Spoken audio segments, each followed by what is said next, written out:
Assalamualaikum warahmatullahi wabarakatuh. Bersama dengan Abi Azri untuk berkongsi dengan kamu tentang subjek sains. InsyaAllah kita akan kupas satu persatu topik sains pada sesi kali ini. Jom sama-sama kita saksikan video ini. Bismillahirrahmanirrahim. Assalamualaikum warahmatullahi wabarakatuh. Apa khabar anak-anak Abi semua? Abi harapkan kamu semua dalam keadaan sihat sejahtera hendaknya. InsyaAllah pada hari ini Abi akan kongsikan dengan kamu satu tajuk, iaitu proses pencernaan sains tahun 3. Oleh itu Abi mengharapkan kamu semua sudah bersedia. Sekiranya kamu sudah bersedia, kamu boleh rujuk buku teks kamu sebagai rujukan di muka surat 49 tajuk proses pencernaan, ataupun boleh rujuk pada nota yang Abi berikan kepada kamu. InsyaAllah sebelum kita pergi dengan lebih jauh, kita lihat dulu objektif pembelajaran kita pada hari ini. InsyaAllah di akhir pembelajaran ini kita akan dapat yang pertama, mengenal pasti proses pencernaan. Yang kedua, mengetahui urutan aliran makanan dalam proses pencernaan. Dan yang ketiga, mengenal pasti tentang makanan tercerna yang tidak diperlukan oleh badan. Abi harapkan ketiga-tiga objektif ini kita akan dapat pada sesi kali ini, insya-Allah. Baiklah, di bawah tajuk proses pencernaan terdapat 3 subtopik utama yang kita akan ulas satu persatu. Subtopik yang pertama ialah pencernaan makanan, subtopik yang kedua ialah urutan aliran makanan, dan subtopik yang ketiga ialah perbuatan yang mengganggu proses pencernaan. Jadi Abi harapkan kamu semua sudah bersedia untuk kita pergi kepada subtopik berikut. Baiklah, kita pergi kepada subtopik yang pertama ialah pencernaan makanan. Apakah yang dimaksudkan dengan pencernaan makanan? Ada tak dalam kalangan kamu yang tahu apakah itu pencernaan makanan? Baik, kita lihat terlebih dahulu gambar rajah berikut. Pada suatu petang di dapur rumah Rani. Sedapnya. Macam mana biskut yang keras ini boleh lembut dan dapat saya telan? Bisik Rani di dalam hatinya. Rani terfikir, macam mana biskut yang keras boleh ditelannya dengan mudah. Terlihat pula gambar rajah yang berikutnya. Alamak, saya dihancurkan oleh gigi, lidah dan air liur menjadi cebisan yang lebih kecil supaya lembut dan mudah ditelan, kata si biskut. Nampak tak apakah yang berlaku di dalam mulut Rani? Ya, betul. Biskut-biskut yang keras tadi telah dihancurkan oleh gigi, lidah dan aliur menjadi cebisan yang lebih kecil untuk memudahkan proses pencernaan. Oleh itu, Abi lontarkan satu persoalan kepada kamu, bagaimanakah proses pencernaan itu berlaku? Ya, proses pencernaan ialah proses menghancurkan makanan menjadi cebisan yang lebih kecil supaya nutrien daripadanya boleh diserap semasa melalui urutan aliran makanan di dalam badan. Jadi itulah yang dimaksudkan dengan proses pencernaan makanan. Abi ingin highlightkan dengan kamu 2 perkara penting tentang proses pencernaan. Perkara yang pertama ialah menghancurkan makanan menjadi cebisan kecil. Yang kedua, makanan diserap semasa melalui urutan aliran makanan. Kedua-dua perkara ini penting untuk proses pencernaan makanan. Abi kira kamu sudah faham dan jelas apakah yang dimaksudkan dengan proses pencernaan makanan. Alhamdulillah, kamu telah tahu tentang proses pencernaan di bawah subtopik yang pertama, iaitu proses pencernaan. Baiklah, kita pergi kepada subtopik yang kedua, iaitu urutan aliran makanan. Apakah yang dimaksudkan dengan urutan aliran makanan? Urutan aliran makanan ialah urutan di mana makanan itu bermula dan berakhir. Kita lihat satu persatu urutan aliran makanan ketika proses pencernaan berlaku. Apakah bahagian tubuh badan kita yang terlibat? Yang pertama, mulut. Yang kedua, esofagus. Yang ketiga, perut. Yang keempat, usus. Dan yang kelima, dubur. Jadi kelima-lima bahagian dalam tubuh badan kita ini terlibat ketika proses pencernaan makanan. Baiklah, Abi akan kongsikan dengan kamu satu video ringkas tentang ilustrasi berlakunya proses pencernaan. Mari kita sama-sama saksikan video tersebut. Aliran makanan.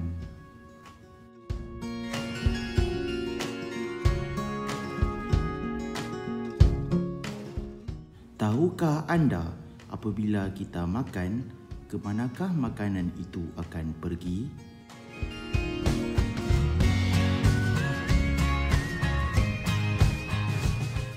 Makanan akan melalui 5 bahagian badan.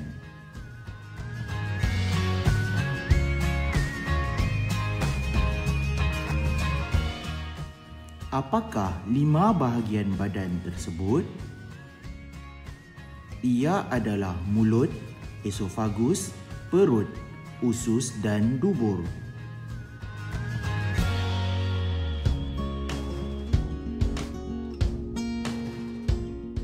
Mari kita lihat di manakah bahagian badan ini berada.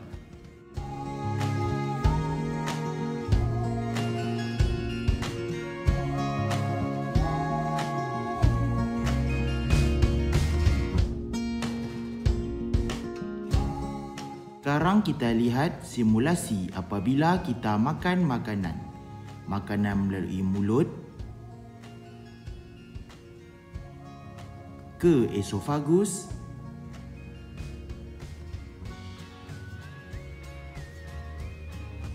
melalui perut,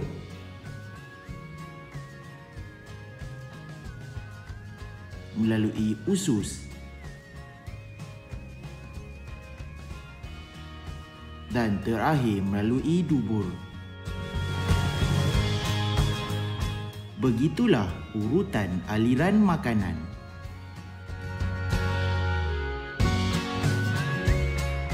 Untuk tajuk seterusnya, kita akan lihat proses pencernaan makanan di kelima-lima bahagian tubuh badan tersebut. Alhamdulillah, selesai subtopik yang pertama dan subtopik yang kedua. Kita beralih pula kepada subtopik yang ketiga, iaitu perbuatan yang mengganggu pencernaan. Kamu boleh rujuk muka surat 54 di dalam buku teks kamu. Okey, kita lihat satu persatu situasi-situasi ataupun perbuatan yang boleh mengganggu proses pencernaan makanan. Kamu lihat seorang budak lelaki makan sambil berlari. Implikasinya ataupun kesannya ialah kita akan muntah. Oleh sebab itu, sebelum kita melakukan aktiviti fizikal seperti bersukan ataupun beriadah, kita tidak sama sekali digalakkan untuk makan. Apatah lagi kita makan sambil berlari, akan muntah. Kita lihat pula perbuatan yang kedua. Seorang budak lelaki makan dengan gelojohnya. Kesannya kepada dia ialah dia akan mudah tersedak. Perbuatan makan dengan gelojoh kesannya akan menyebabkan seseorang itu akan mudah tersedak. Itu sebab di MTS Fast kita menggalakkan 5 pillars, terutamanya ketika makan. Kamu, Umi dan Ami selalu ingatkan kamu supaya sebelum makan, semasa makan dan selepas makan tidak bercakap, kerana ia sememangnya memberikan kesan yang buruk terhadap diri kamu. Kita lihat pula perbuatan yang terakhir yang boleh mengganggu proses pencernaan makanan. Terdapat 2 orang terlibat di situ. Apa yang mereka lakukan?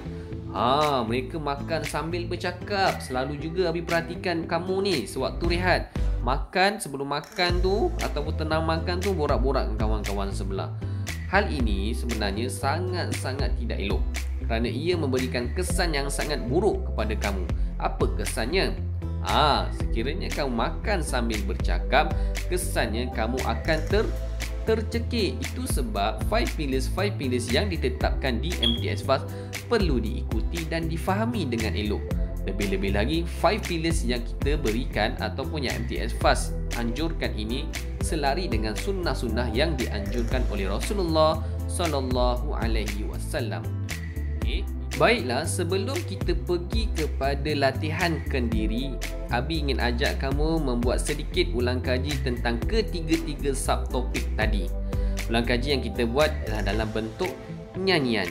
Jadi mari kita sama-sama menyanyi. Jom.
Alhamdulillah, selesai sudah tajuk kita pada hari ini. Setiap subtopik telah kita bincangkan, telah kita huraikan bersama-sama. Jadi, Abi tinggalkan kamu dengan sedikit latihan kendiri untuk kamu selesaikan dengan sempurna. Seperti biasa, Abi ingatkan kamu supaya buat ulang kaji terlebih dahulu. Rujuk semula nota yang Abi beri, ataupun rujuk semula buku teks kamu, ataupun rujuk semula video ini untuk pastikan kefahaman kamu tentang tajuk pada sesi kali ini. InsyaAllah selesai kamu buat ulang kaji, barulah kamu boleh jawab soalan latihan-latihan yang diberikan. Mudah-mudahan latihan ini menjadi pengukuhan untuk tajuk kita pada hari ini. Abi kira sekadar itu saja untuk sesi kali ini. Abi harapkan apa yang Abi kongsikan ini bermanfaat kepada kamu dan insya-Allah kamu akan menggunakannya sebaik mungkin. Itu sahaja daripada Abi. Wallahu a'lam. Terima kasih. Sekian wabillahi taufiq wal hidayah. Wassalamualaikum warahmatullahi wabarakatuh. Sampai jumpa.